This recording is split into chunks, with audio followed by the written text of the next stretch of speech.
to school for kids in New York City public schools today. All right, Fox 5's Richard Giacobis grabbed his backpack, new pencil case, graphing calculator to see how students were welcomed back in the Bronx.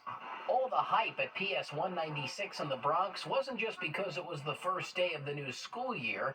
The kids here were loving their new digs. There's a new lunchroom, and there's a new building, and there's a new science lab. I make new friends. Of course, the friends, and now more about that new building. The new annex of PS 196 is one of 24 new school buildings across the city this year. Kids in pre-K through 4th grade now have new classrooms, a library, and an outdoor play area just in time for the start of school. It's modern. It was not all like before. We have elevator.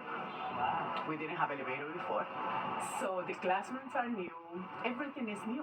So you are seniors now of the school. You're the leaders of the building. Over at PS 28 in Harlem, hundreds of pre-K and 3K students got a big welcome and welcome back from staff, including schools Chancellor David Banks, who addressed a number of hot topics surrounding the school year, including smaller class sizes and the use of cell phones in school buildings. There's no blanket mandate yet on phones, but hundreds of schools have chosen to restrict the use of the devices on school grounds. I haven't had one principal yet across the city who's made a very strong argument for some strong academic reasons why we should have cell phones in schools. Not one.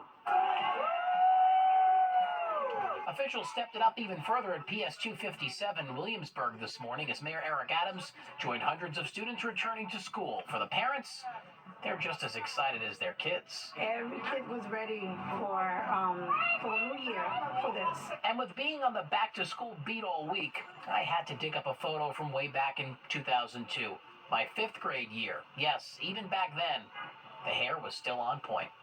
Thanks to my dad for always doing my hair before school. You know, we mentioned smaller class sizes. Well, a new state law requires the Department of Education to cap the number of students inside a classroom by the year 2028. The New York City Public Schools are going to look into doing that by hiring more teachers, tens of thousands of teachers, according to the chancellor, and he says it's not an easy thing to do. We're in the Soundview section of the Bronx on the first day of school here in New York City. Richard Giacobis, Fox 5 News. Catholic school students also returned to class today here in the city. Some parents and students admitted to having first-day jitters as they arrived at Our Lady of Lourdes in Harlem this morning, but most said they're excited to be back in school. They're so excited. My daughter's been up since 5 a.m. in her uniform waiting, saying, I can't wait, can I go, can I go? Yes, it was stressful. We actually forgot some school supplies. I let the teacher know in advance, so we'll bring it in tomorrow.